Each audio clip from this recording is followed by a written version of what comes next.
Hello and welcome back to Blossom Schoolhouse. It has been a fair amount of time since I uploaded a video to YouTube, and that is mainly because I just wanted a bit of a mental break. But I'm back and I'm here with an update on our homeschool year so far, the curriculum that we've been using and our general routine. So for the most part of the year, we have stuck to the same sort of routine, and that has been our morning time from around sort of 8:30 to 9:30, sometimes finishing at about 10. The girls go and do their teeth, get dressed, come back, and by about 10:30 we start our formal lessons, and they are math and English or language arts every day. And then a couple of times a week we will fold in a history or science lesson. Geography is woven into both the girls' language arts, so that is pretty much covered. So today I'm just updating you on the curriculum that we have been using this year, how the routine is going and what we've been doing in our morning time, and just a general life/homeschooling update. So thank you for watching this video and I hope you enjoy.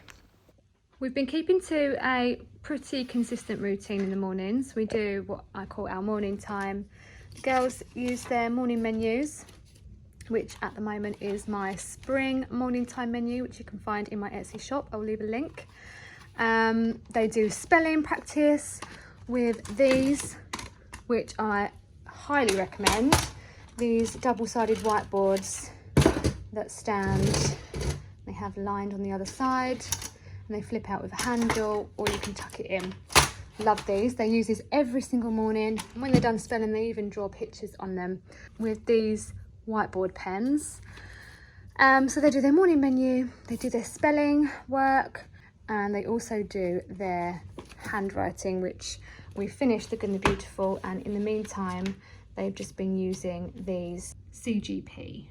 And then these are the books that we are currently reading. So we do a chapter of Training Hearts, Teaching Minds. This is all part of our family worship in the morning, and they're very short readings with some scripture as well.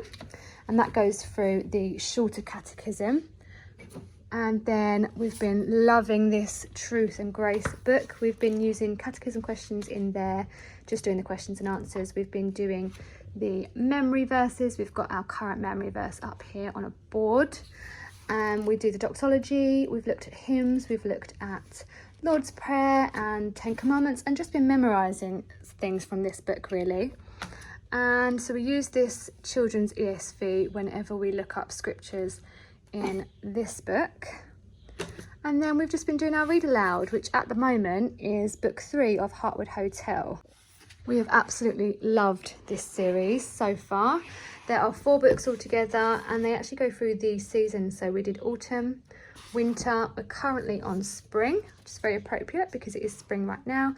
And then we're almost done. When we're finished with this one, we're going to move on to book 4. So that is what we do in the mornings. I lay out their handwriting, I lay out their spelling, resources and the things that they need, and they just start with their pencil cases on their own, and while I prepare breakfast, and then when I sit down they're usually halfway through, and I will just do those readings while they complete their work.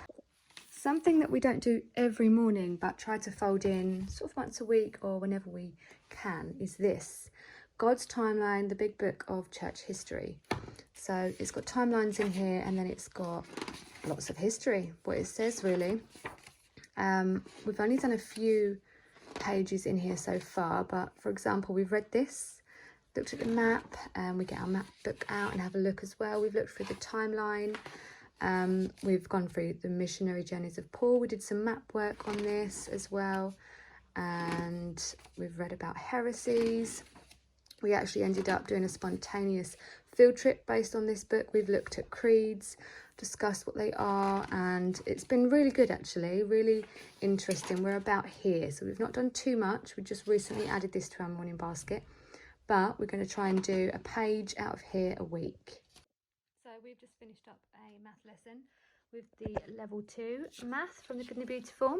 I shared this in my last video, and just to update you really, it has been such a pleasure and a joy to teach.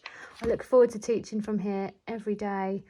The games are so much fun, and I can't tell you how many times My daughter said, this is so much fun. So, oh, little notes there. She's always writing me little notes.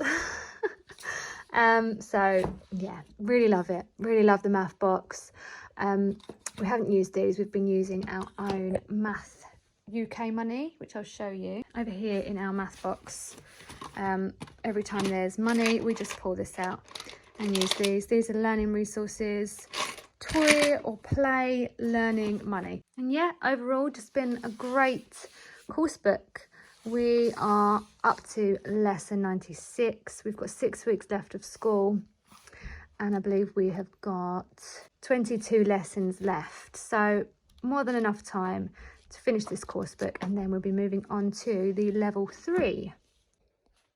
So while talking about math, we have also loved the level 1, which my 6-year-old has been doing, and we have only about, let's have a little look. Okay, so today we did lesson 111. That means we have 9 lessons left, and I've already purchased another course book. We don't need the box because we've already got it from my eldest using level 2.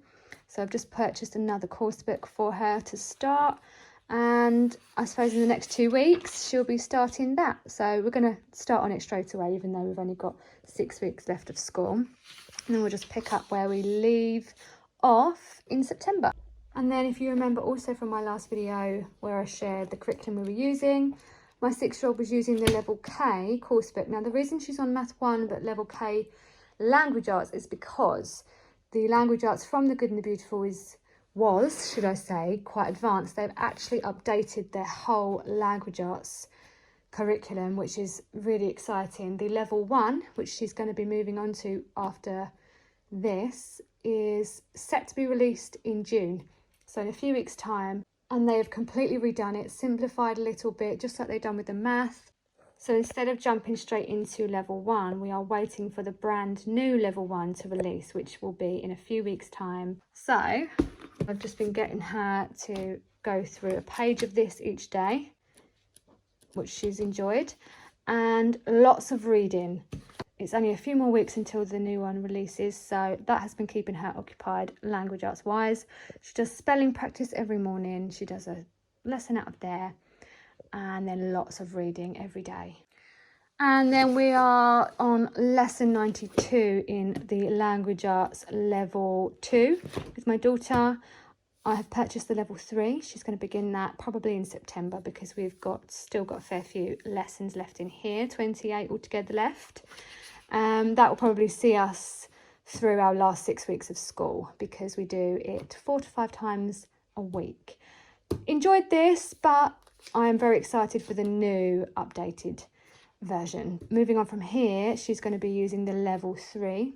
I'm looking forward to starting that as well. So that is a curriculum update for you. As I suspected, we have absolutely loved the new Good and Beautiful Math, and we are very excited for the new Good and Beautiful Language Arts. I'm currently standing in our walk-in wardrobe, which houses our curriculum that we are finished with and that we haven't started yet because I don't have room for it downstairs. I'm still loving these IKEA tubs. I just recently put all of last year's curriculum that I'd filled a tub with in the loft, and I used this empty one for this year's already finished. So we've finished that can go in there, and once we've finished everything else, that will also go in here. And then you'll notice I have 2 tubs down here, and they have the girls' curriculum for next year. So this is Miss 8's box. She's got her Math 3, her Language Arts Level 3, and the books that go with it, and the course book, and then the Math 2 course book. So they are all in here ready for next year. I don't anticipate us starting either of those until September, just because of where we are currently at in her math and language arts. We've still got a way to go, but I'm hoping to be finished by mid-July. That's when we usually break up for a 6-week summer break. We don't take half terms during the year really, especially not when the schools do.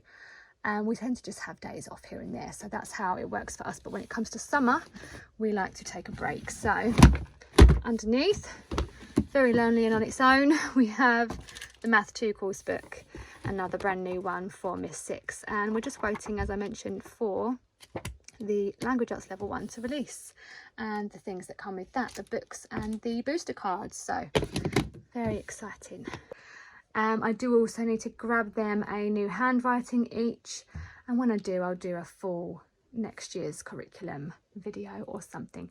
And I also have up here a whole box of goodies of supplies for school, so new pencils and pens and some random things. I'll do a back to school haul on that as well soon. Other than that, there's not been much to update you on really. We've just been enjoying this school year. Girls been doing lots of learning. We've been loving our IntelliGlobe, and that is it as far as an update goes. I hope you've had a good school year as well, and I'll be back soon with another video. You must live with Mount Everesters. No.